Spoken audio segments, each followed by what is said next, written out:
बिस्मिल्लाहिर्रहमानिर्रहीम। अस्सलाम वालेकुम dear students and viewers, welcome to my YouTube channel Digi learning point. आज की इस वीडियो ट्यूटोरियल में हम बिजनेस इकोनोमेट्री जो कि सेमेस्टर स्प्रिंग 21 से रिलेटेड है, उसके सब्जेक्ट कोड इको 601 है, उसकी असाइनमेंट सॉल्व करने की कोशिश करेंगे।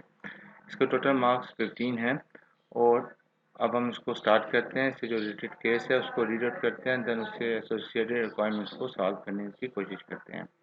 Food inflation is one of the biggest rising issue now day. इन दिनों खुराक के अतिसार का जो मसला है वो सबसे बड़ा उभरता हुआ इशू है या मसला है। From the last few years food inflation has been a great deal of interest for researchers.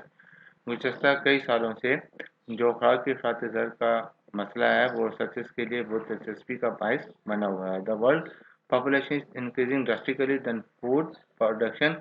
खुराक की पैदावार के निस्बत जो पॉपुलेशन दुनिया की जो पॉपुलेशन में इजाफा खतरनाक तक ज़्यादा हुआ है। So the world population is getting more complicated. So दुनिया की में जो फूड का खुराक का जो मसला है वो ज़्यादा दरपेश होता जा रहा है, संगीन होता जा रहा है। Pakistan being a developing country is also a victim of higher food prices. Pakistan बहैसियत एक डेवलपिंग कंट्री फूड बढ़ती हुई प्राइसों का खुराक की बढ़ती हुई प्राइसों का एक विक्टिम है। In order to measure the food inflation, खुराक के फायदेदार को की नुमाइश करने के लिए, उसको मालूम करने के लिए there are different indicators which are available. मुख्तलिफ किस्म के इंडिकेटर्स मौजूद हैं मार्केट में। But in this assignment foreign price, money supply, nominal effective exchange rate and wheat spot prices are taken as a key indicator of food inflation। लेकिन जो आपको ये केस दिया गया है, जो असाइनमेंट है, इसमें जो फॉरेन प्राइस है, मनी सप्लाई है, नॉमिनल इफेक्टिव एक्सचेंज रेट है और व्हीट स्पॉट प्राइसेस को की इंडिकेटर के तौर पर लिया गया है। किसके लिए? खुराक के आफात ज़र की measurement के लिए। To find out the effect of foreign prices, money supply, nominal effective exchange rate, and wheat spot prices on food inflation, following model has been proposed for estimations। क्या है? फॉरेन प्राइसेस का, money supply का, nominal effective exchange rate और wheat spot prices का खुराक के फायदेदार पर असर मालूम करने के लिए हमने ये एक मॉडल तजवीज़ किया है जो जाल में दिया गया है। मॉडल क्या है? Food inflation is equal to beta naught plus beta 1 foreign prices plus beta 2 money supply plus beta 3 nominal effective exchange rate plus beta 4 wheat spot prices plus ET stochastic term, जिसको हम कहते हैं यहाँ disturbance term या other term भी हम इसको कहते हैं। Model 1 can also be written as, पहले आपको प्राइसेस वर्ड में बताएगा तब उसके जगह हम सिंबल यूज़ कर रहे हैं। F I T is equal to B naught plus B one F E T plus B two M T plus B three N E T plus B four W P T plus E T. In this model जो हमने symbol use किया अब उसको हम define करेंगे कौन सा symbol किस इंडिकेटर के लिए या एक्सप्लेनेटरी वेरिएबल के लिए स्टैंड करेगा या डिपेंडेंट वेरिएबल। एफ टी हमारा डिपेंडेंट वेरिएबल है, ये फूड इन्फ्लेशन के लिए, और F P T foreign prices के लिए, एम टी मनी सप्लाई के लिए, N E T nominal effective exchange rate के लिए, W P T wheat spot prices के लिए, E T other term, beta naught intercept term जो पहले है आपके पास, और B one B two B three and B four और स्लोप्स कोफिशिएंट्स हैं। उसके बाद हमें इससे रिलेटेड हमें ये डाटा दिया गया है। Year, food inflation, foreign prices, money supply, nominal effective exchange rate, wheat spot prices, हमें कब से 1970 से 2012 तक हमें ये डाटा दिया गया है। By using above information you are required to estimate the multiple regression model by using Microsoft Excel data analysis। Microsoft Excel data analysis को हमने यूज़ करते हुए जो ऊपर में मॉडल दिया है जो कि मल्टीपल रिग्रेशन मॉडल है, हमने उसको डिटरमिन करना है जो हमें इंफॉर्मेशन दी गई है उसकी बुनियाद पर। एंड फाइंड आउट क्या, as well as write down the interpretation of the following estimates. इन 10,000 एस्टिमेट्स की हमने न सिर्फ इनको मालूम करना है बल्कि इनकी वजाहत भी करनी है। Coefficient beta 1, beta 2, beta 3 and beta 4, P values, R square, adjusted R square, calculated F values. ये जितनी इन्फॉर्मेशन हमें ये एक टेबल दिया गया है, हमने इस टेबुलेटेड फॉर्म में अपने तमाम जो फाइंडिंग्स हैं न सिर्फ उसकी वैल्यूज़ लिखनी है बल्कि उन वैल्यूज़ की इंटरप्रिटेशन भी लिखनी है। तो चलें अपने एक्सेल की तरफ जाते हैं। मैंने ऑलरेडी इसको सॉल्व किया हुआ है, ये मेरे पास डाटा है। तो डाटा मैंने क्या किया है, इसको पहले यहाँ एज इट इज़ प्लेस किया। तो उसके बाद आप डाटा के टैब में जाएं, वहाँ जाके आपके पास डाटा एनालिसिस टूल है, नहीं है तो उसको कैसे आपने इंसर्ट करना है। तो आप उसके लिए जाएं फाइल में, फाइल के बाद आपके पास मोर होगा, उसके बाद आपके पास उस पर क्लिक करेंगे तो फीडबैक और ऑप्शंस का आपके पास दो ऑप्शन आएंगे। तो ऑप्शन के पे आप क्लिक करें तो उसके बाद आपके पास एड्स इन के बाद आपके पास नीचे मैनेज में उसके पास एक्सेल एड्स इन आएंगे। इसमें देखें कौन सा नहीं है, इसको एज इट इज़ रखें और गो कर दें। जैसे ही गो करेंगे तो आपके पास एक पॉपअप विंडो ओपन हो जाएंगी, जिसमें पहले हमारे पास क्या है, एनालिसिस टूल पैक, हमने इसी को इंस्टॉल करना है। तो हमने इसको चेक मार्क किया और ओके कर दिया। जैसे ही ओके करेंगे आप, अब ये दिखिएगा डाटा एनालिसिस, आपने यहाँ क्लिक किया तो यहाँ आपके पास एक इंफॉर्मेशन बॉक्स ओपन हो जाएगा। इसमें आपको डिफरेंट किस्म की क्या कहते हैं टूल्स दिए गए हैं या टेक्निक्स दी गई हैं जो आपने इस्तेमाल करने हैं। तो हमारी कौन सी है, रिग्रेशन। तो मैं रिग्रेशन पे क्लिक करूँगा और ओके कर दूँगा। जैसे ही ओके करूँगा तो हमारे पास ये फूड इन्फ्लेशन डिपेंडेंट वेरिएबल है, तो मैं इसको यहाँ लिखूँगा, यहाँ से क्लिक किया और एंड तक ले आया। दूसरा हमारे पास इनपुट एक्स रेंज है, तो हमारे पास डिपेंडेंट वेरिएबल है, इसको मैंने थोड़ा सा साइड पे किया और यहाँ इसको क्लिक किया और नीचे तक इसको सेलेक्ट कर लिया। और ओके दबाने से पहले आप इसको क्या करते हैं, लेबल्स, और अगर आप चाहें तो इसको सेम वर्कशीट में भी कर सकते हैं या न्यू वर्कशीट पे भी आप कर सकते हैं। तो मैं न्यू वर्कशीट पे करूँगा और उसके बाद मैं इसको सॉल्व करूँगा, ओके कर दूँगा। ओके किया मैंने, तो ये हमारे पास नई शीट 4 आ गई। तो उससे रिलेटेड सारी इन्फॉर्मेशन आपके पास आ गई हैं। तो अब क्या करना है, आपने इस इन्फॉर्मेशन को रीड आउट करना है। अभी मैंने आपको बताया ये कैसे आपके पास सारी इन्फॉर्मेशन आएगी। तो अब मैं सोल्यूशन की तरफ जाता हूँ, जहाँ मैंने सारी इन्फॉर्मेशन लिखी हुई है, यहाँ से आपने कलेक्ट करनी है, टेबल बना लेना है। ये टेबल मैंने बनाया हुआ है। यहाँ टेबल शेयर करने से पहले आप लोगों से गुजारिश है कि यहाँ के आप किसी पॉइंट्स पे आपको कोई कन्फ्लिक्ट हो या आप कुछ एडिशन करना चाहते हो या किसी मिस्टेक को हाईलाइट करना चाहते हो तो काइंडली ज़रूर कमेंट सेक्शन में शेयर कीजिएगा ताकि सबका भला हो सके। Thanks for your kind support. तो चलें शुरू करते हैं। जो टेबल हमें दिया गया था, इंडिपेंडेंट वेरिएबल है हमारे पास, कोफिशिएंट की वैल्यूज़ यहाँ से ये हमारे पास कोफिशिएंट है, इंटरसेप्ट छोड़ दी थी मैंने, यहाँ से ये वैल्यूज़ कॉपी की और इस टेबल पे मैंने ये कोफिशिएंट मैंने प्लेस कर दिया। अब कोफिशिएंट की इंटरप्रिटेशंस करनी है।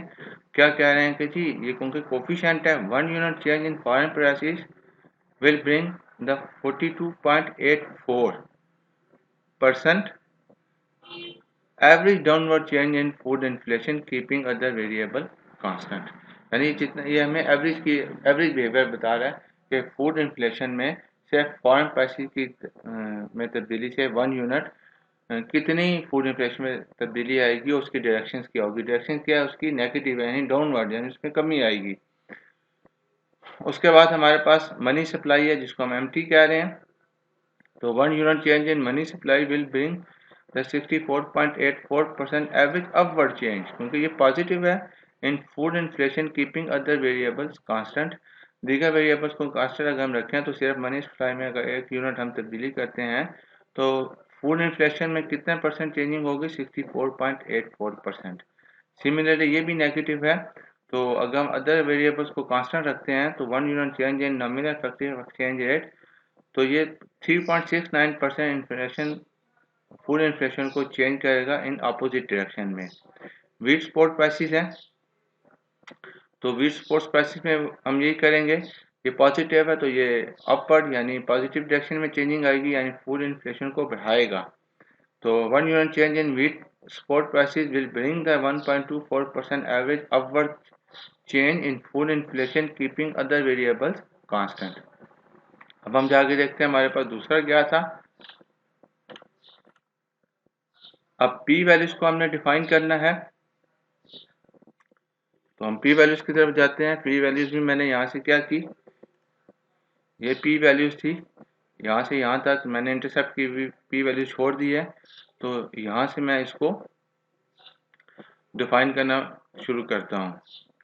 तो यहाँ मैंने उसकी वैल्यूज प्लेस की और उसके बाद मैंने इसको डिफाइन किया, यानी एक्सप्लेन कर रहा हूँ, इंटरप्रिटेशन कर रहा हूँ इसकी। तो 1% हम इसको ले रहे हैं, यानी अब ये देखें 0.01 है, तो इसको मैंने अगर परसेंटेज में भी कन्वर्ट करूँ तो ये 0.02% है, जो कि 1% से लेस है, जो कि 0.1% है। तो इट मीन्स कि ये जो हमारी वैल्यू है किसकी, कोफिशिएंट्स की, किससे रिलेटेड, फॉरेन प्राइसेस से रिलेटेड जो हमारी ये वैल्यूज़ है वो सिग्निफिकेंट है रिगार्डिंग फूड इन्फ्लेशन के। इसी तरह आप दूसरी तरफ आ जाए तो ये 1% है, यानी 1% के एज इक्वल टू 1% है। तो इसको भी मैं समझता हूँ कि ये जो वैल्यूज़ है हमारी मनी सप्लाई की, ये भी सिग्निफिकेंट है फूड इन्फ्लेशन के, या फिर टू हमारे मॉडल में है। तो ये भी देखिए, यानी हम अपने उसको जो हमारा हाइपोथेसिस होगा एच नॉट, हम उसको एक्सेप्ट करेंगे। जो नॉमिनल इफेक्टिव एक्सचेंज रेट है, इसकी वैल्यूज भी हमारे पास क्या है, वो 1% है, जिससे हम कंपेयर कर रहे हैं 0.1%। वो 1% 0.1% से लेस है, तो ये भी रेलिवेंट है या सिग्निफिकेंट है टू फूड इन्फ्लेशन। यानी अगर वेरिएशन होती है नॉमिनल इफेक्टिव एक्सचेंज रेट में, तो ये फूड इन्फ्लेशन पे अपना इम्पैक्ट डालती है।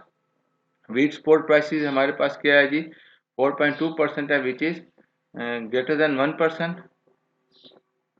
सो ये इररेलेवेंट है, नॉन सिग्निफिकेंट है टू दी फूड इन्फ्लेशन।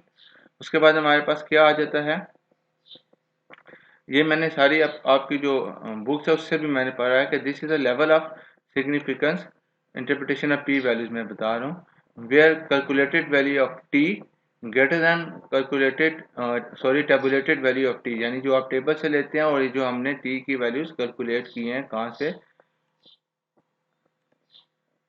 ये जो हमारे पास टी की वैल्यूज हैं ये कैलकुलेटेड हैं, और टेबुलेटेड भी आप जहाँ से टेबल से लेते हैं। तो it means we reject H naught, अगर वो उससे बड़ी होगी टेबल वैल्यू से, लेकिन ये बड़ी नहीं है, बिलो आ रही है, तो ये सारे फर्स्ट 3 केसेस में क्या होगा, एक्सेप्ट होगा, जबकि फोर्थ में होगा उसका नेगेटिव इफेक्ट होगा, यानी वो इररेलेवेंट है, जो चौथा हमारा इंडिपेंडेंट वेरिएबल है। उसके बाद हम आते हैं जी, हमारे पास आर स्क्वायर वैल्यू जो है वो क्या है, 0.34710514 है, जिसको हम कोफिशिएंट डिटर्मिनेशन भी कहते हैं। तो 34.71% variation food inflation can be explained by the variation in explanatory variables of the models।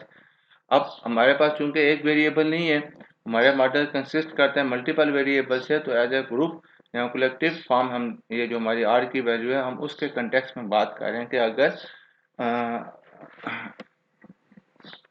जो 34.71% इन्फ्लेशन फूड में है वो किस वजह से होगी, इन वेरिएबल्स में कलेक्टिवली वेरिएशंस की वजह से।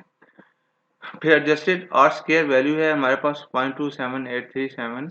तो ये हमारे पास क्या है, अब ये एडजस्टेड क्या होता है, हम क्या कहते हैं, ये improve version of R square value है, यानी जो हमारे पास इररेलेवेंट वेरिएबल्स होते हैं हम उसको एक्सक्लूड कर देते हैं ताकि हम अपने मॉडल को मजीद एक्यूरेट कर सकें। तो आप देखेंगे कि हमारे पास जो एडजस्टेड आर स्क्वायर की वैल्यू होती है वो हमेशा आर स्क्वायर की वैल्यू से लेस होती है। तो इसमें वो क्या कह रहा है कि 27.84% variation in food inflation can be explain by more element explanatory variable, जो हमारे पास ग्रुप ऑफ वेरिएबल्स है। एफ वैल्यू क्या है जी, हमारे पास 5.0505। यहाँ से मैं टेबल में भी आपको दिखाता हूँ, ये देखिए ये वैल्यू है हमारे पास, और ये सिग्निफिकेंस एफ है हमारे पास। इसको मैं अभी जाके वहाँ डिफाइन करता हूँ, क्या है कि 0.02%, F statistic is significance below 0.2%। So we can conclude that at 1% significance level the model is good fit, क्योंकि जो 0.2% है वो 1% से लेस है, इक्वल या लेस। तो लेस होगा तो गुड फिट है, यानी हम अपना जो हाइपोथेसिस है उसको एक्सेप्ट कर रहे हैं, रिजेक्ट नहीं कर रहे। तो यहाँ हमारा जो सोल्यूशन है वो ख़त्म हुआ। अगर कोई क्वेश्चन या क्वेरी है तो कमेंट सेक्शन में पूछ सकते हैं, या किसी पॉइंट्स पे आप अपनी कंट्रीब्यूशन करना चाहें या अपना कोई पॉइंट ऑफ कॉन्फ्लिक्ट शेयर करना चाहें तो लाजमी करें कमेंट सेक्शन में, ताकि सबका भला हो सके। इसको एज इट इज़ कॉपी मत कीजिएगा, ये एक आइडियल सॉल्यूशन है, तो अपना भी सोच समझ इस्तेमाल कीजिएगा। Thanks for watching. अस्सलाम वालेकुम।